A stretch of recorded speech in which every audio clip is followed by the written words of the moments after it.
Nah, jadi sebenarnya untuk detail simul ini dibilang teknikal, bukan teknikal juga sih, cuman lebih ke teknikalnya tuh nge-mapping gitu.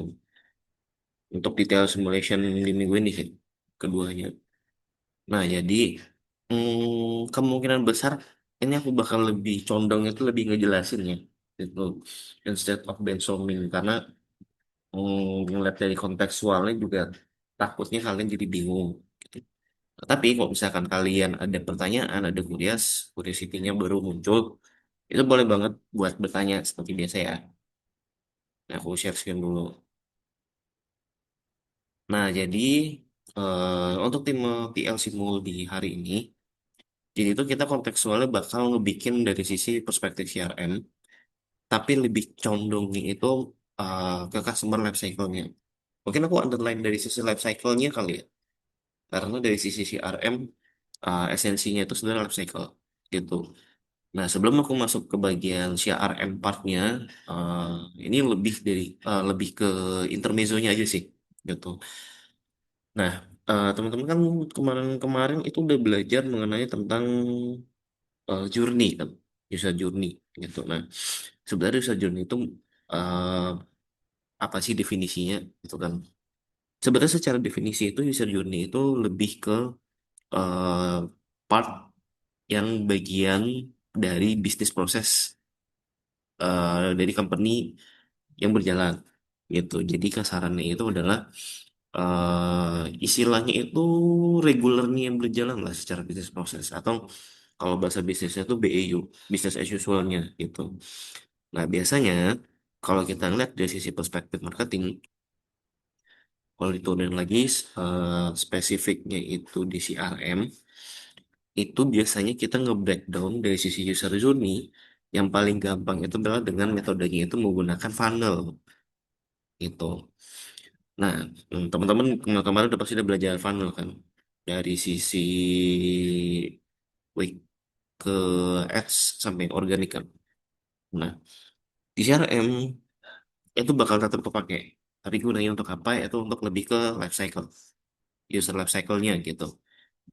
Nah, di sini eh, industri dan usaha yang kita bakal pakai sebagai contoh itu adalah Reddoor, which is konsepnya secara bisnis model itu B2C.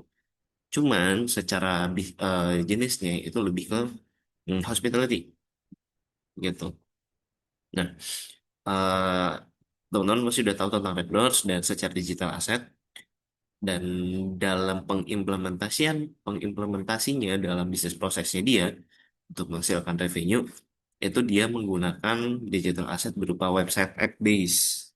Jadi user itu bisa mengakses atau melakukan transaksi bisa menggunakan dari sisi mobile device, which is application apps-nya, atau bisa menggunakan website-nya.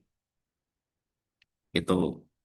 Nah, cuman secara kontekstual journey-nya itu, kalau teman-teman nggak, itu diperlukan untuk sign up.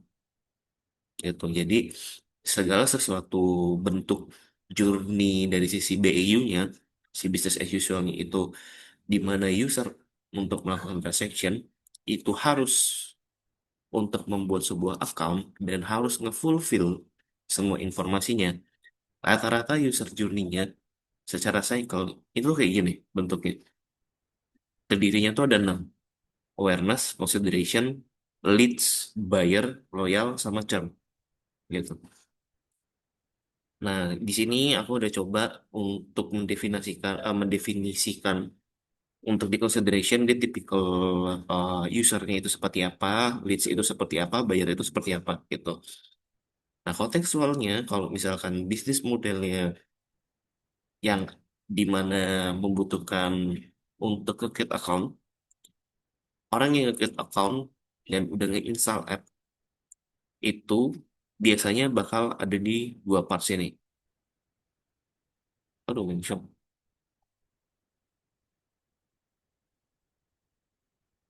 Nih dua sini. Di consideration sama leads. Nah, consideration biasanya itu orang-orang yang udah install, udah download. Cuman dia belum sign up. Itu termasuk di consideration. Tuh. Nah, cuman next step consideration itu adalah leads. Jadi, conditional leads-nya itu adalah audiens yang udah punya apps-nya, which is udah download dan install. Itu yang pertama. Yang kedua, itu udah sign up. Which is udah punya account yang kebikin. Gitu. Nah, ini biasanya kalau bentuk company yang secara BU-nya ada kayak gini, biasanya udah pasti implementasinya tuh udah CRM.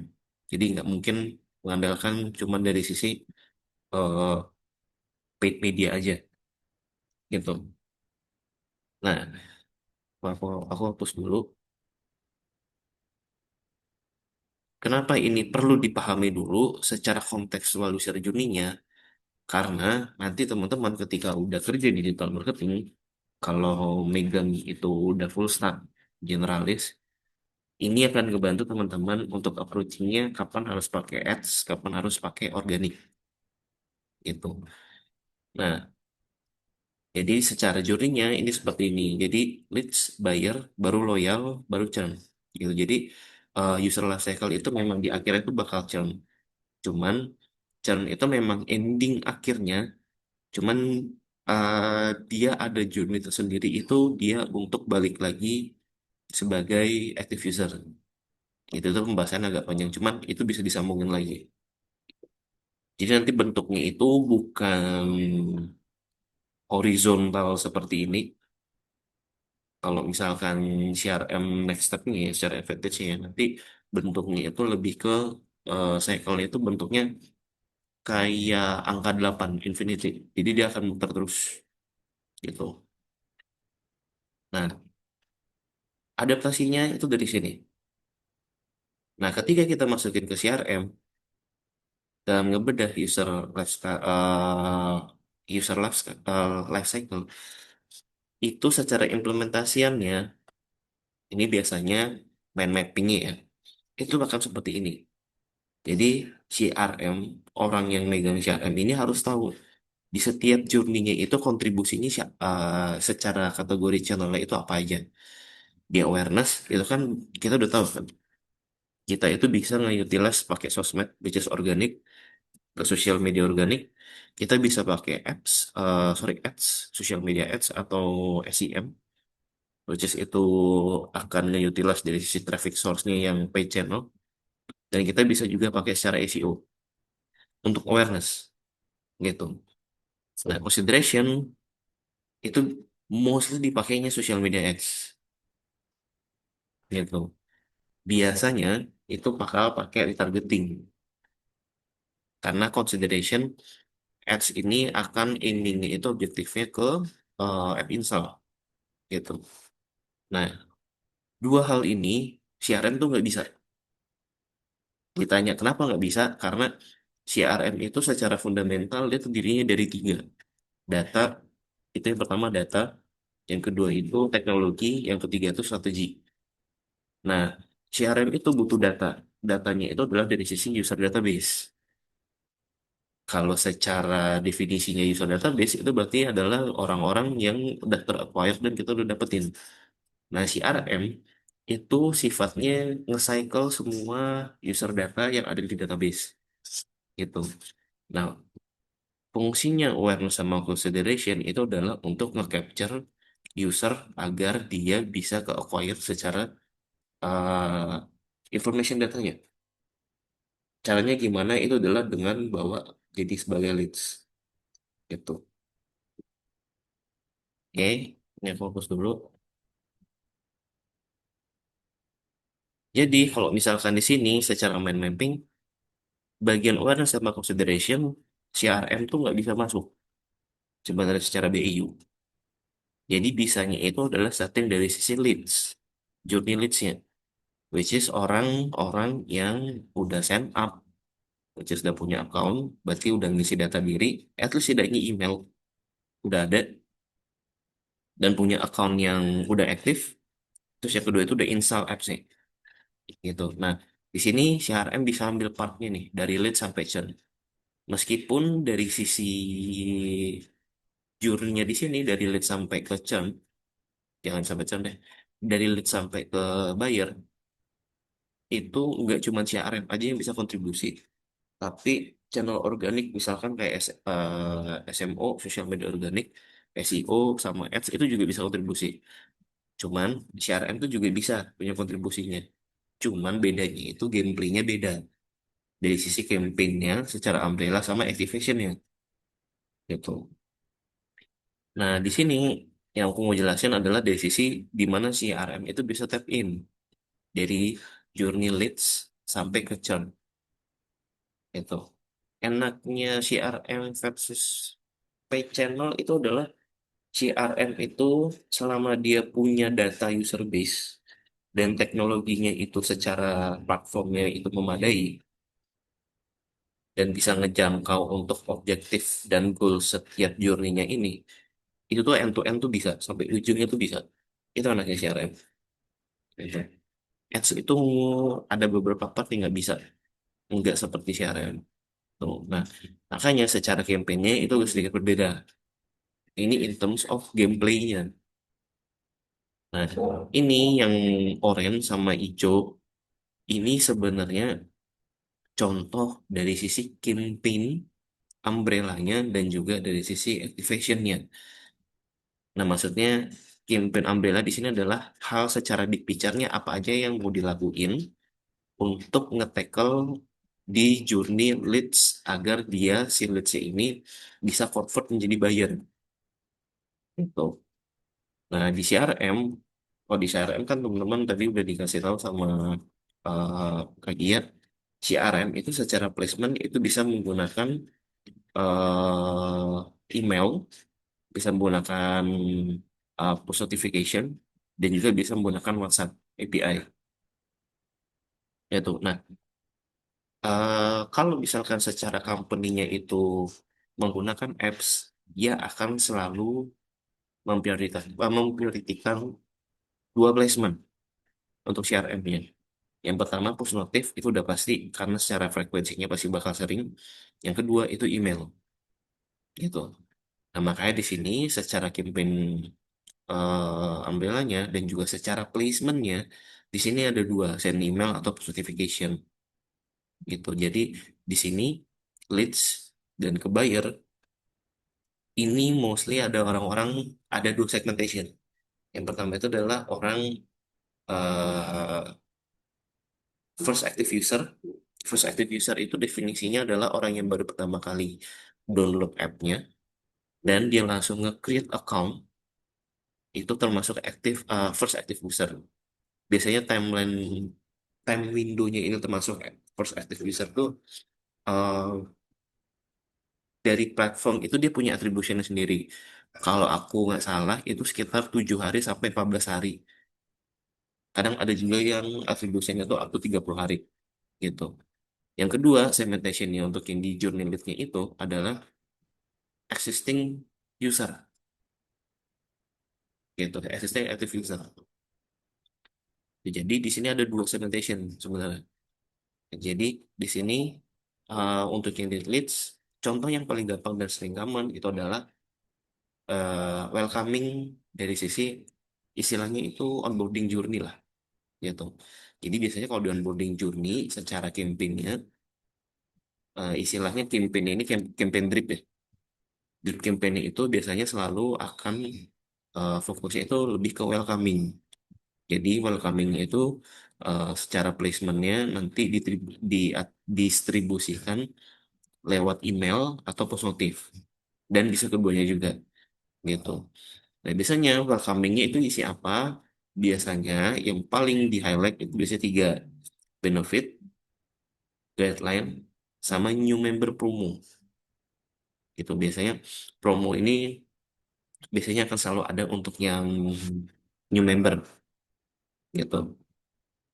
Nah, secara activation itu akan refer ke mekanisme campaign ya, gitu. Jadi campaign itu berjalan skemanya seperti apa, gitu.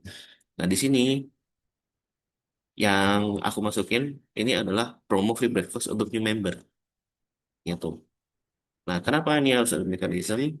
Pertama untuk yang promo, promo itu akan butuh namanya mekanisme dari awal sampai ujung.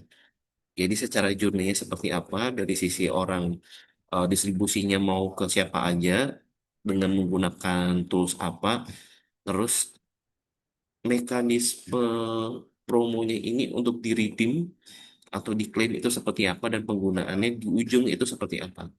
Gitu. Jadi mekanismenya tuh seperti ini.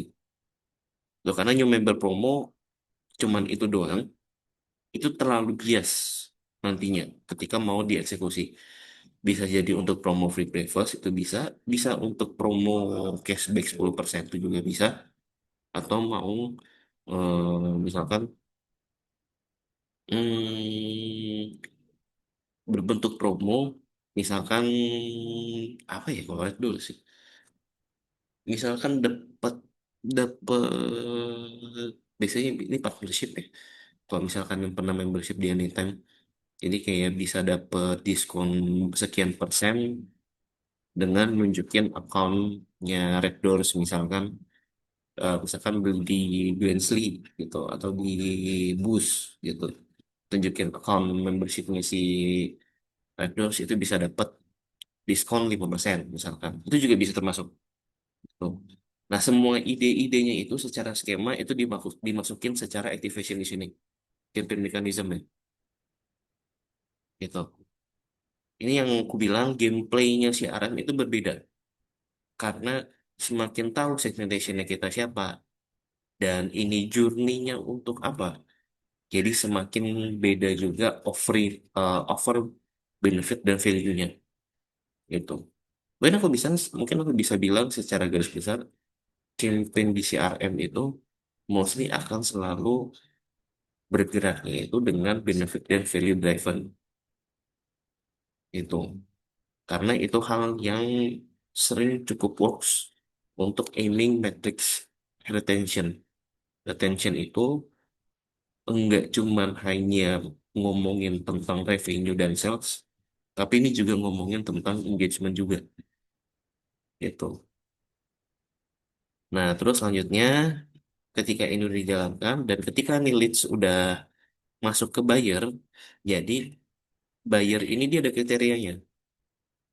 Di sini buyer yang termasuk sebagai buyer itu adalah orang yang udah sign up, udah masih punya apps-nya, dia sebagai kategori active user, tapi dia udah ngelakuin transaction di bawah 3, gitu. Berarti minimal satu, maksimal 2. Karena ini kan dia bikin, di sini ngebikin kriterianya itu transaction-nya di bawah 3, gitu. Nah, ketika ini kriterianya sudah ke trigger dan sudah sesuai, nanti secara journey-nya ini dapat lagi nih journey yang kedua. Itu adalah ngebikin, ini kan yang pertama kan, ini kan yang pertama fokusnya onboarding. Fokusnya untuk yang journey leads. Ini yang kedua ini adalah ketika orang-orang yang sudah melakukan transaction di bawah 3, at least minimal satu, gimana cara next step-nya kita bikin milestone orang segmentation yang baru bikin transaction itu di bawah 3 gitu. Nah, biasanya secara garis besar ini segmentation itu paling gampang itu istilahnya early buyer atau new buyer gitu. Nah, fungsinya apa kita untuk bikinin onboarding ini yang di tahap buyer ini itu adalah agar kita itu ujung-ujungnya aiming dari sisi metric sales dan juga revenue-nya biar bisa naik per orang. Kalau misalkan teman-teman masih ingat dengan matriks AOV, average order value, dan juga um, order per user, itu akan aimingnya ke sana secara garis besar. Karena ujung-ujungnya itu adalah gimana caranya kita punya campaign di journey yang kedua ini, itu adalah, sebentar, coret-coret. Istilah itu adalah gimana caranya kita bisa leveling up.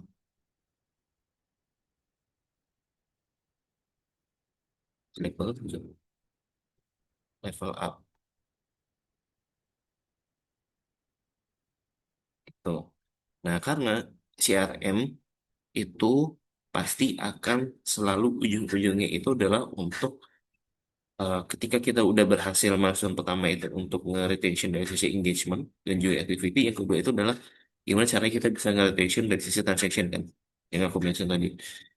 Nah, ujung-ujungnya itu kasarannya itu adalah gimana caranya kita nge-level up setiap membership tier yang ada.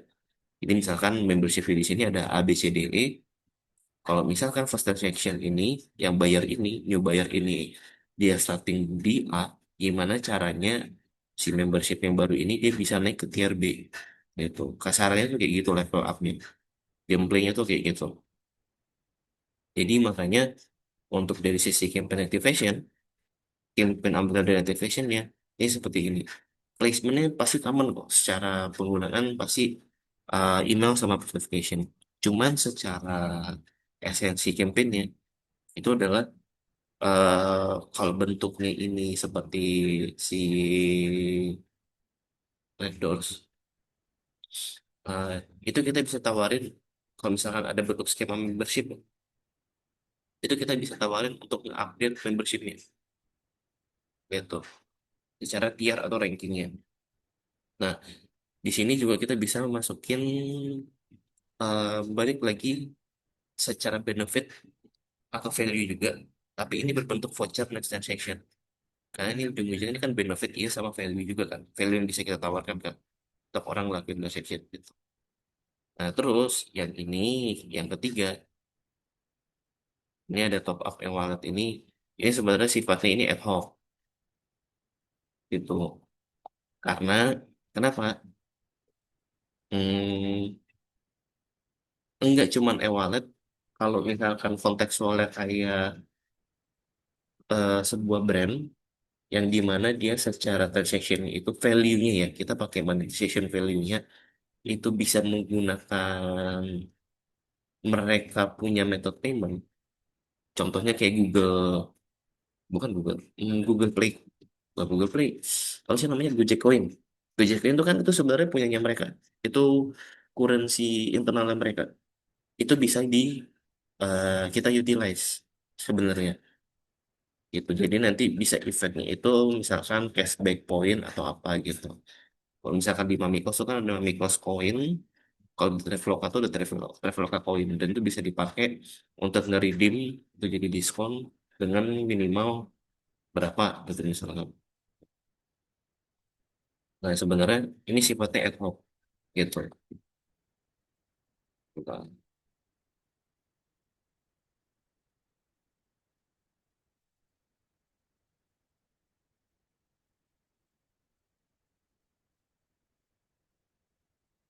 Nah, oke. Loh, ternyata coret tadi sih gitu. Nah, jadi secara activationnya, mekanismenya untuk campaignnya yang di atas itu kurang lebih seperti ini. Jadi bakal ditranslate lagi tuh. Jadi bentuk misalkan kalau misalkan itu memang ada voucher atau diskon, diskonnya itu kurang lebih ada di angka berapa untuk untuk per transaksinya misalkan. Jadi misalkan upgrade premium dia value-nya atau benefitnya itu apa? Misalkan dari A ke B gitu. Nah, terus juga ada family promo diskon gitu. Dan sebenarnya mekaniknya ini secara pembuatannya agak panjang. Cuman ini secara garis besar ini ngeliat dari sisi segmentation user yang ada di setiap user di setiap journey-nya ini sih gitu. Karena jujur di eh, buyer user itu secara segmentation itu bisa banyak sih metodenya. Bisa bisa pakai metode based on dari demografik, itu bisa segmentationnya. Bisa based on dari RFM, itu bisa juga dan lain-lain gitu. Nanti aku bakal jelasin juga sih. Tuh. Nah, selanjutnya ketika orang udah ngelakuin transaction lebih dari 3 kali, dia akan otomatis pindah statusnya secara journey-nya itu ke loyal gitu. Nah, di sini definisinya loyal itu apa? Definisinya itu adalah customer use the application frequently register premium member dan juga punya deposit di e-wallet gitu. Nah, jadi ketika udah loyal di sini bakal balik lagi nih gameplaynya, bakal agak berbeda dari buyer loyal gitu karena ujung-ujungnya untuk di bagian loyal sini itu gimana caranya orang-orang yang udah loyal kriterianya itu kita bikinin campaign untuk secara referral program. Kalau referral program kan sesimpel kalau misalkan bingung itu kayak si Revoyu kan kalau misalkan kita referral temen temen kita itu kalau join bisa dapat diskon tapi kita juga bisa dapat apa sih namanya bisa dapat fee lah gitu commission fee lah gitu. Nah, ini jadi kasarannya pintar-pintarnya kita untuk ngasih offer yang sesuai dengan kriteria loyalty user aja gitu. Biasanya akan selalu main di diskon. Itu juga bisa. Itu hal yang di diskon, promo, cashback. Itu biasanya itu hal common value yang akan selalu dilakukan gitu. Cuman kalau misalkan teman-teman ada angle yang lain, itu bisa juga gitu. Nah, biasanya orang udah loyal, ini biasanya di journey sini, sorry, di journey yang ada di sini, ini biasanya ada kriterianya. Kapan user itu terhitung masih sebagai user yang loyal, gitu. Nah, biasanya secara common-nya itu status loyalnya akan hilang ketika dia sudah tidak melakukan transaction dalam time window 30 hari sampai 60 hari. Ini kalau kontekstualnya si Red Doors ya. Karena kan Red Doors dia secara frequently untuk ngelakuin transaction kan minimal sebulan sekali kan. Itu mau ngelakuin 2 minggu sekali itu mau ngapain juga gitu di Red Doors gitu. Jadi makanya di sini kemungkinan besar di 1 bulan sampai 2 bulan nggak ada ngelakuin transaction dan dia nggak ngebuka apps-nya sama sekali. Gitu. Jadi kondisinya tuh ada dua tuh, nggak ngelakuin transaction 1 bulan sampai 2 bulan ke belakang. Berarti user secara purchase behaviornya itu terhitung bukan aktif. Dan juga yang kedua kondisinya itu adalah dia nggak pernah buka apps-nya. Berarti secara activity-nya dia status active user itu hilang. Gitu. Jadi kategorinya bisa ada dua nih. Bisa sebagai dormant user, itu yang pertama. Yang kedua bisa juga sebagai eh sleep. Kalau di cover tab apa ya namanya aku lupa. Punya sleep, going to sleep pokoknya. Ini kategori gitu. Jadi kasarannya itu nggak apa ya nggak akan OTW untuk nggak aktif lah kasarannya gitu. Nah itu indikasinya itu akan mengarah ke churn gitu. Dengan customer didn't use the app for 3 months or uninstall the app tuh. Nah churn itu biasanya ujungnya itu pasti bakalan install. Itu udah pasti churn gitu. Meskipun hmm, ada tipikal user yang ngepake sebuah satu apps itu cuma hanya kebutuhannya untuk itu aja. Jadi kayak misalkan kayak aku nih kemarin aku pindahan kos barangku banyak. Aku selama ini nggak pernah pakai Lalamove. Cuman kemarin aku pakai Lalamove karena untuk nge-solve problemku banyak bawa barang-barang yang banyak. Ya udah, aku pakai sekali aja ngelakuin transaction.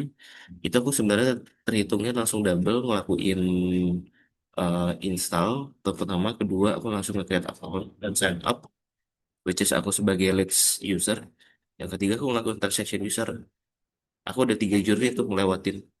Cuman ketika aku udah shift atau udah ke fill atau ke solve pain pointku, which is pindahan yang ribet bawa barang, ya udah, aku langsung mati, langsung uninstall aja lah Move ya. Karena aku nggak butuh. nggak bakal pakai lagi karena aku nggak mungkin pindahan kan. Gitu. Jadi aku uninstall dan itu sebenarnya aku termasuk sebagai churn user gitu. Jadi churn user tuh definisinya banyak, tapi secara common ya itu seperti ini gitu. Cuman yang udah pasti, yang mungkin aku bisa bilang churn user itu ujungnya itu definisi yang apa ya, kriteria yang udah pasti. Ini tuh orang yang churn itu adalah ketika orang itu uninstall sebenarnya gitu. Itu udah masuk ke churn. Meskipun nanti dia nanti bakal reinstall lagi, dia terhitungnya tuh sebagai bukan orang yang first time install, tapi reinstall. Jadi kontekstual tuh re-engage gitu. Nah, ini sebenarnya ilmunya ke apps marketing sih. Ya, jadi agak sedikit complicated, cuman CRM bisa tap in karena ngeguna ini itu dari sisi bentuk formnya itu user funnel gitu. Nah, ini untuk masalah customer life cycle. Nah, tadi kan aku ngejelasin gameplaynya CRM itu beda karena itu berhubungan dengan tiga hal, data, strategi, sama teknologi. Yang paling penting itu adalah data, data user base. Jadi segimana kita punya bagus, sebagus apa secara kita nge-collection user datanya, yang nantinya akan kita segmentation gitu. Nah, gunanya segmentation itu apa? Sebenarnya segmentation ini secara pentingnya itu ada tiga. Yang pertama itu ngebantu dari sisi lifetime value-nya. Karena user itu uh, sesimpel kayak gini. Kita semua kan pasti nggak akan pernah lepas dengan aplikasi Shopee ya. Karena Shopee itu nge-solve dua objektif sebenarnya. Yang pertama itu untuk dari sisi apa ya, ngejawab pertanyaan atau pinpoint orang mengenai e-commerce, di mana kita bingung mau cari beli barang apapun itu bentuknya e-commerce. Yang kedua itu adalah untuk kebutuhannya kita secara pangan, Shopee Food gitu. Nah, jadi eh, kalau misalkan teman-teman perhatiin, Shopee itu kalau jalanin ads itu kan nggak terlalu common kan. Jadi jalaninnya itu cuman yang kebutuhannya ini yang dari Shopee-nya sendiri ya. Itu cuman kebutuhannya kalau misalkan ada campaign besar, misalkan kayak ada brand day atau apa gitu. Atau misalkan ada campaign collaboration atau apa gitu. Ya itu biasanya Shopee itu jalanin. Cuman mereka tuh nggak akan pernah expect untuk aiming itu untuk revenue sebenarnya ads-nya. Karena aku percaya mereka itu secara usernya, user behavior itu memang udah kuat secara intentnya gitu. Jadi orang-orang kayak kita ini sebenarnya sudah apa ya, sudah termonetize oleh si Shopee sebenarnya gitu. Karena tanpa harus ngeliat ads kita, ya kalau misalnya kita mau cari barang kita selalu ke Shopee. Kalau misalkan kita lapar ya udah Shopee Food gitu. Nah, itu kan sifatnya kita organik kan gitu. Nah, kalau misalkan kita sifatnya itu repetitif dan selalu in terms of transaction ya, itu ada nama istilahnya lifetime value gitu. Nah, lifetime value ini akan mirroring dari sisi dari awal kita starting menggunakan apps-nya ini sampai dengan ujung waktu kita berhenti tidak menggunakan apps-nya gitu. Kalau misalkan kita ngelihat time window-nya kita masing-masing, contohnya misalkan aku gunain Shopee itu dari tahun aktif itu dari tahun 2019, enggak deh, dari 2023 untuk gunain transaction, melakukan transaction, dan sampai sekarang, berarti aku lifetime value-nya masih jalan sampai saat ini, gitu. Jadi aku masih, kasarannya aku masih punya kontribusi untuk menggaji Shopee, orang-orang Shopee. Gitu, karena aku selalu melakukan transaction, harus setidaknya sebulan sekali lah, gitu. Nah, itu fungsinya segmentation. Jadi, ngebantu mana orang yang profitable. Profitable ini in terms of ngasih kontribusi secara revenue dengan effortnya mudah dan intentnya tinggi, terus mana yang punya segmentation user yang secara lifetime value-nya itu rendah. Itu lifetime value rendah itu maksudnya secara secara transaction-nya mungkin value-nya besar, cuman dia cuman pakai Shopee itu misalkan 3 bulan sekali gitu. Jadi secara kita hitung secara yearly itu nggak profitable gitu. Kasarannya itu lifetime value itu adalah teman-teman kapan harus nyari profit secara quantity barang atau secara quality pricing barang. Itu kasarannya kayak gitu loh gambarnya. Nah, terus yang kedua, eh pentingnya customer segmentation itu sebenarnya ngelihat profitable yang aku mention itu. Gitu, karena segmentation itu semakin clear kita segmentation, semakin jelas, semakin enak juga kita secara approachingnya sebenarnya. Jadi kan Kak dia kan bilang segmentation itu berguna karena semakin jelas usernya itu siapa, semakin nge-personalize approachingnya dia ke usernya. Karena itu untuk menaikkan dari sisi relevansinya yang akan nanti reflect itu ke retentionnya. Gitu. Nah, terus yang ketiga itu adalah untuk nge-increase dan likability, engagement sama sales. Gitu.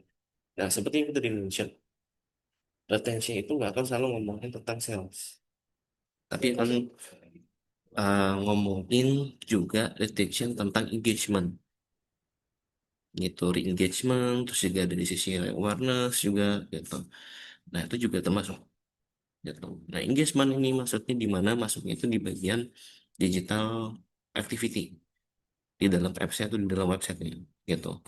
Jadi engagement itu juga perlu di CRM gitu. Jadi makanya kalau Kak Gia bilang eh, tadi ngejawab pertanyaan siapa ya, aku lupa. Eh, si CRM itu nggak akan selalu KPI-nya berhubungan dengan revenue. Jadi harus punya KPI lain gitu. Nah, segmentation itu biasanya yang paling common itu bikinnya tuh kayak gini. Bisa based on dari demographic, bisa based on dari track activity di website atau app. Yang ketiga itu ada segmentation based on dari purchase behavior. Terus bisa based on dari RFM, recency frequency monetary. Yang kelima itu udah berdasarkan dari sisi buying atau life cycle stages, which is ini life cycle yang udah kita run through. Terus yang terakhir itu adalah based on dari event dan properties gitu. Nah, ini event properties ini kasarannya ini bakal dijelaskan sama Kak Gia besok sih. Cuman kasarannya ini adalah event yang kalian bikin untuk di Google Analytics, kayak event leads, orang submit leads form dan lain-lain, itu based on dari situ kasarannya, based on dari event yang ke-trigger gitu. Nah, di sini yang aku mau contohin secara implementasinya, contoh segmentation berdasarkan dari sisi purchase behavior gitu. Nah, di sini yang paling common banget dan sering digunain dan sering ketemu itu adalah segmen itu ada 4. Ada loyal customer, new customer, about to sleep, yang OTW churn itu. Terus yang kelima, yang keempat itu adalah user on explore page gitu. Nah, ini user on explore page ini sebenarnya sifatnya ad hoc. Jadi eh hampir sama, ini kan definisinya kan customer who have visited explore hotel page more than 3 times but have not made any transaction kan. Ini kalau misalkan di definisi apa ya, di connected dot lagi user on export page itu sebenarnya connect sama ini sama segmentation based on dari eh, event atau properties gitu, karena di sini kalau misalkan teman-teman nggak lagi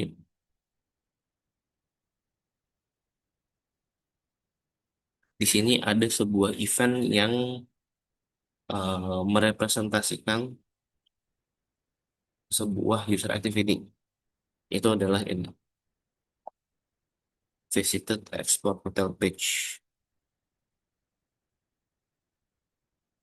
Tuh, itu yang pertama. Yang kedua itu ada event count-nya yang terjadi lebih dari satu, 3 times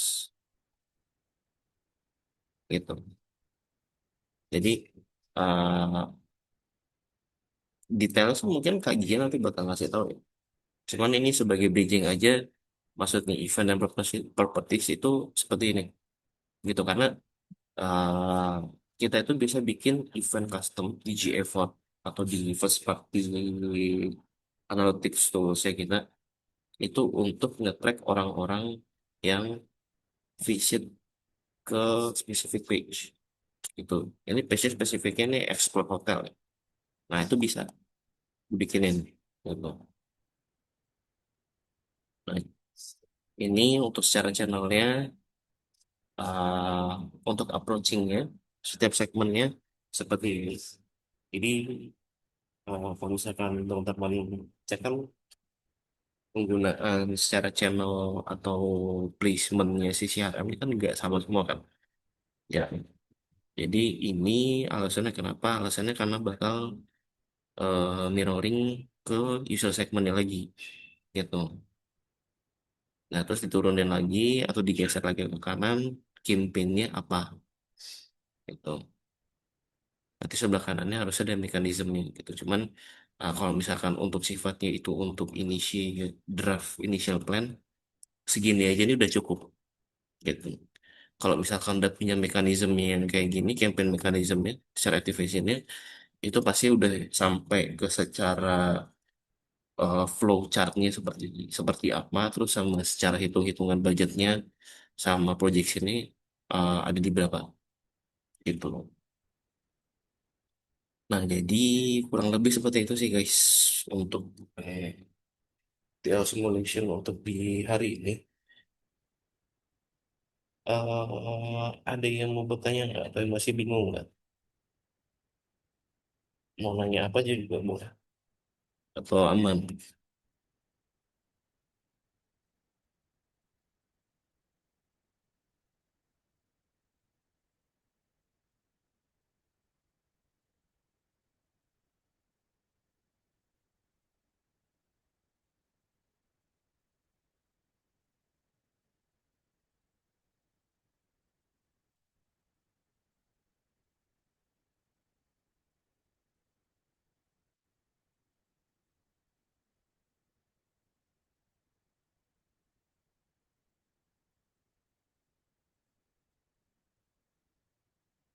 Masih loading, oke.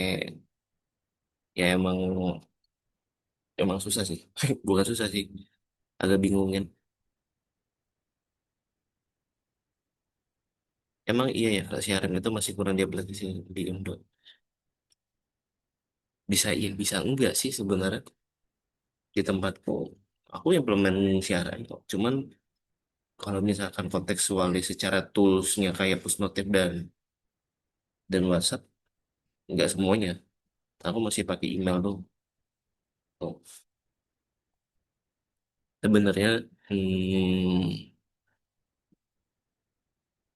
ini balik lagi sih, ini experience yang aku dapetin ya. Sama berkarir ya.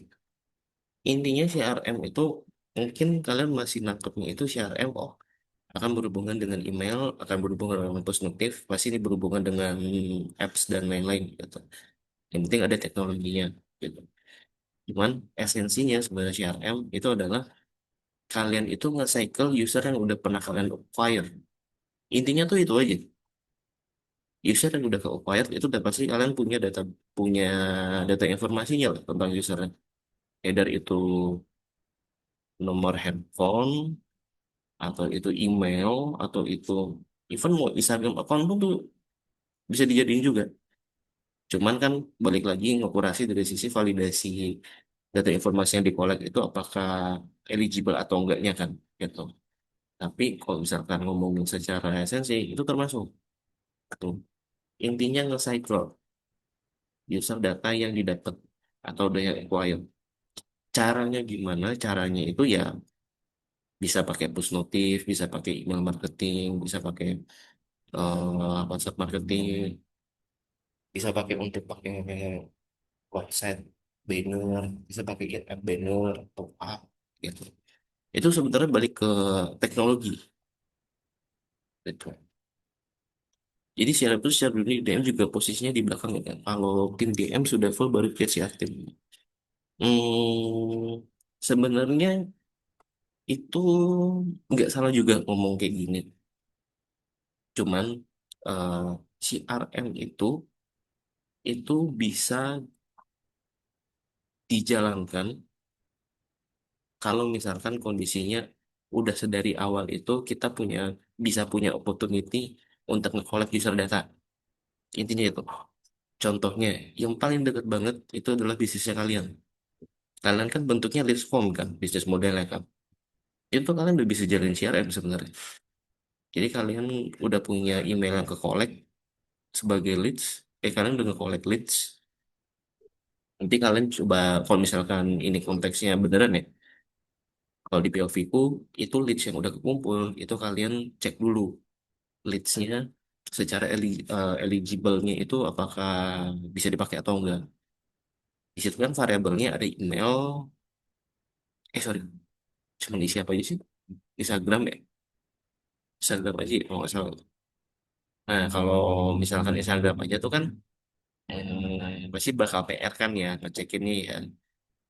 Itu. Meskipun kita dapat secara data collection-nya, kalau misalkan kita mau cycle lagi, ini kita kontekstualnya ngomonginnya cycle aja ya.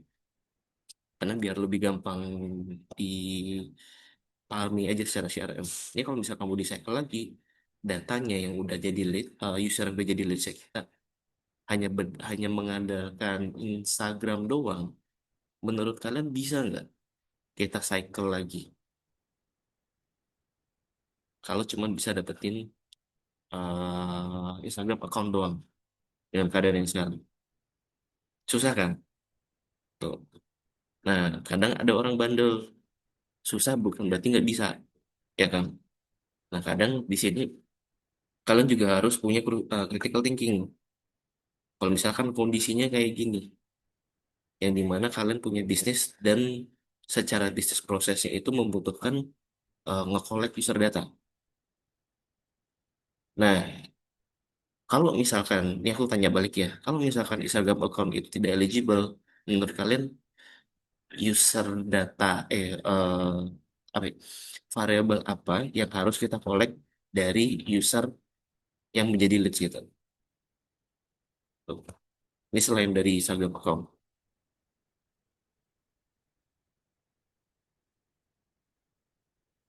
Kalau dibalikin Kak, CRM doang tanpa IG, hmm,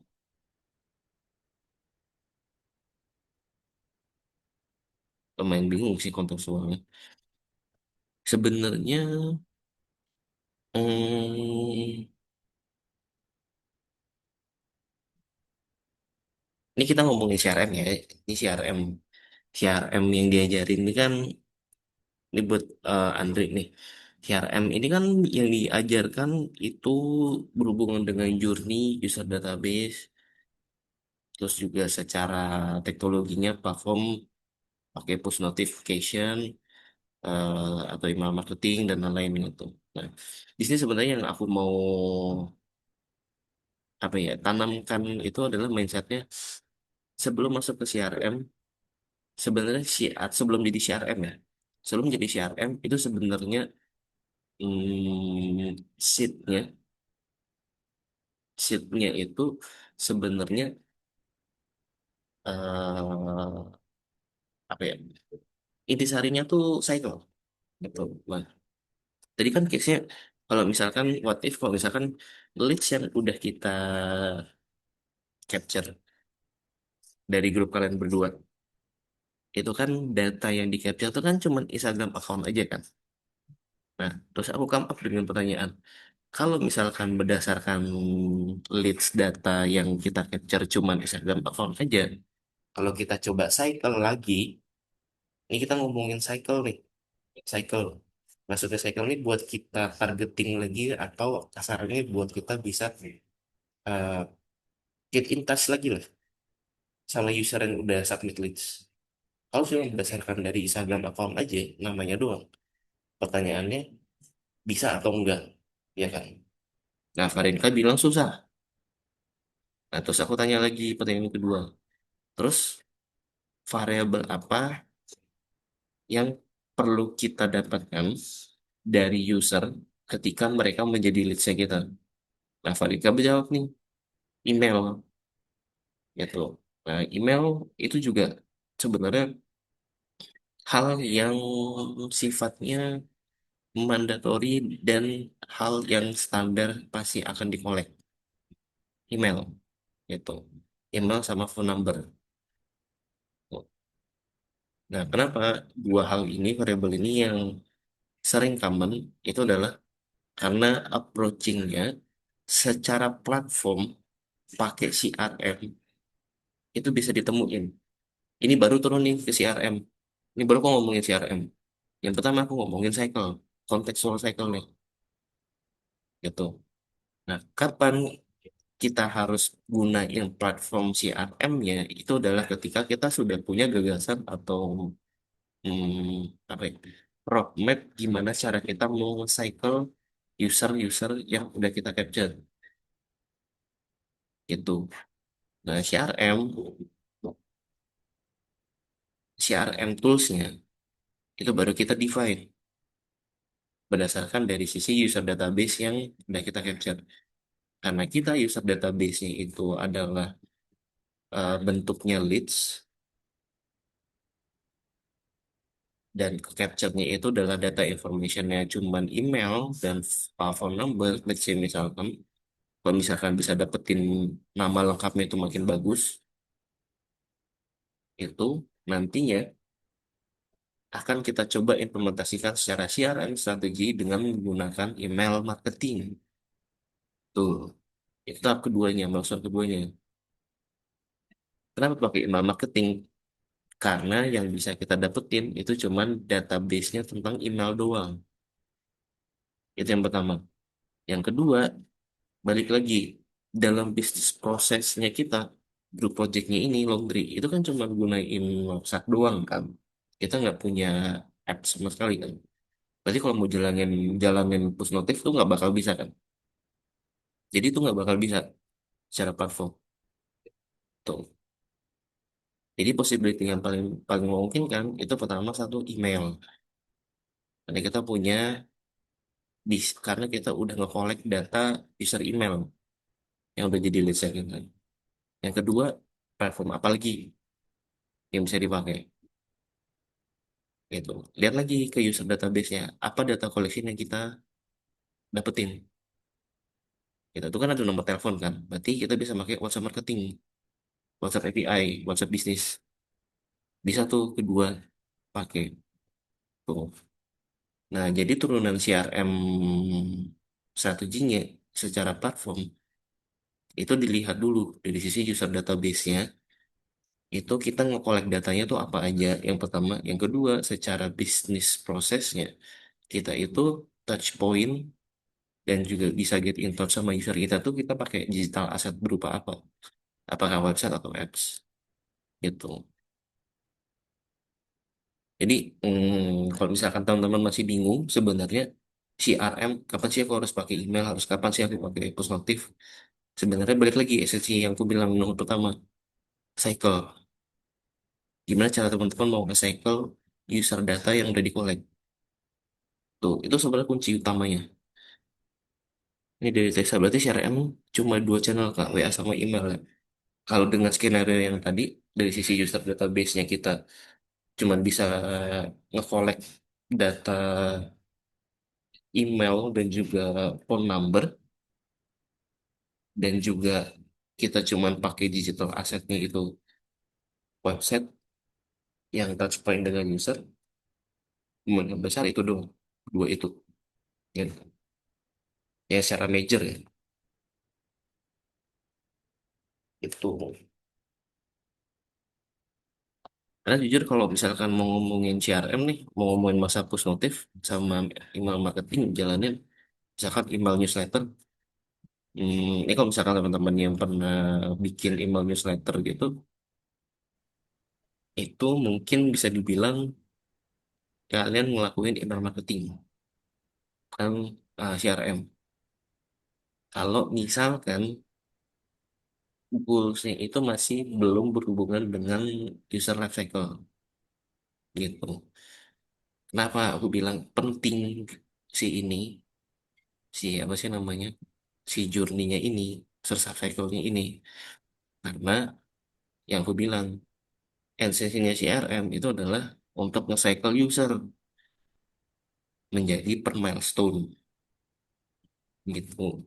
Jadi dari awareness ke consideration, jadi consideration ke leads, dari leads ke buyer, dari buyer ke loyal, udah mentok nih. Sebentar dari loyal bisa referral, referral gini. Ini churn nih kita nggak masuk bagian dari goalsnya si CRM sebenarnya. Itu jadi balik lagi esensinya user data yang udah kalian collect itu mau di cycle mau kayak gimana? Mau di cycle dari mana menuju ke mana? Itu kasarannya tuh kayak gitu sih. Kak Reza, Yes, bener. Yes, gimana? Kok bener sih? salah satu yang aku tangkap dari CRM itu kan kita cari untuk churn lagi kan. Kok cari cen? Enggak dong, cen kan dia yang harus kita hindarin sebenarnya. Ya, berarti kita menghindari churn nih dengan cara Hmm, kita bikin campaign gitu kan. yes, bener. Kalau misalkan campaignnya berupa fisik, eh, bukan berupa campaign di Hmm, media maya gitu misalkan Kak. hmm, Misalkan kita kan produknya adalah eh, nasi box tuh. hmm, Nah, per satu minggu aku kasih kue misalkan. Itu kan banyak sekali nasi box yang melakukan hal itu. hmm, hmm. Apakah itu termasuk ke dalam campaign CRM? Ya, bisa jadi. Tapi yang harus sebenarnya itu masuk ke ranahnya CRM karena kan itu butuh nge-cycle lagi kan. Karena ada ada existing user yang sudah teracquire dan mau di existing lagi, di cycle lagi kan gitu. Nah, cuman PR itu adalah mekanismenya aja. Kan tadi kan bentuk produknya kan bukan berbentuk yang online kan. Misalnya Hmm. bukan barangnya ini produk fisik, berarti kan ini produknya tangible kan. Dia Hmm. bisa dipegang kan. Nah, itu Hmm. sebenarnya itu nggak masalah karena produk ini kan sebenarnya balik lagi kalau buat aku itu part dari offer dan juga value. Nah, produk tuh bisa dimasukin sebenarnya. Selama value-nya itu cocok dan bikin user tertarik. Hmm. Itu. Sebenarnya yang paling simpel CRM yang ngarahin ke produk fisik itu apa ya?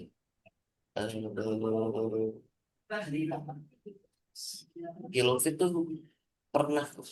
Illovit tuh dia biasanya, kalian pernah ini nggak? Ada yang pernah subscribe catering nggak secara bulanan? Ada nggak? Kalau misalkan ada, kalian pernah kalau udah nggak lanjut bulanan, kalian sering dapat WhatsApp terus nggak? Nah, kalau misalkan pernah dapat, itu tuh sebenarnya bentuk metodenya tuh hampir sama kayak gitu. Cuman ada part di mana kalau misalkan untuk ngambil produk fisik atau ngeklaim secara fisik, misalkan kontekstualnya gratis ya, itu bisa juga tadi yang di mention sama Andri itu. Jadi kalau misalnya tanya itu part dari CRM, masuk ranahnya ke CRM, cuman balik lagi harus didefinisikan dan di make sure ada user data existing yang mau digunakan. Terus yang kedua secara campaign mechanism-nya juga sih. Gitu. Karena ingat ya, ini kan bentuknya kan user data ini kan sifatnya private ya, privacy ya. Jadi kalau misalkan teman-teman itu dapetin user data, database gitu dari pihak eksternal yang misalkan dikasih secara cuma-cuma gitu, itu sifatnya itu nggak termasuk ya gitu.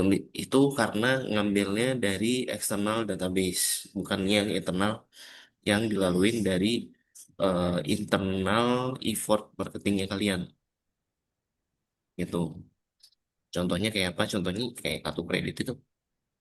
Kalau kalian punya kartu kredit, ikutan misalkan dari BCA, terus ada dapet dapet tawaran im, jangan email sih, SMS biasanya paling sering. SMS untuk ikutan atau ditawarin kartu kredit, misalkan Bank Mega atau yang paling sering tuh sih ini namanya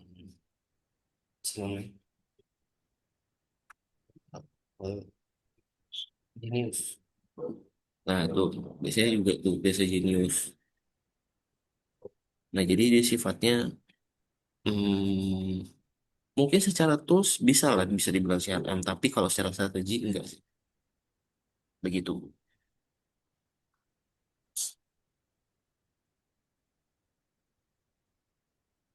Masih ada yang mau tanya lagi? Kebetulan ini udah selesai guys.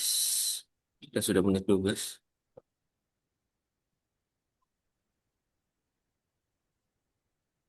Aman kah?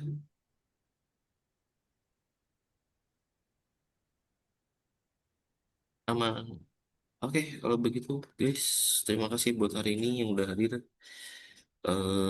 Jangan lupa untuk assignment tanggal 6 ya. Tanggal 6 Februari. Jatuh. Oke, thank you guys yang sudah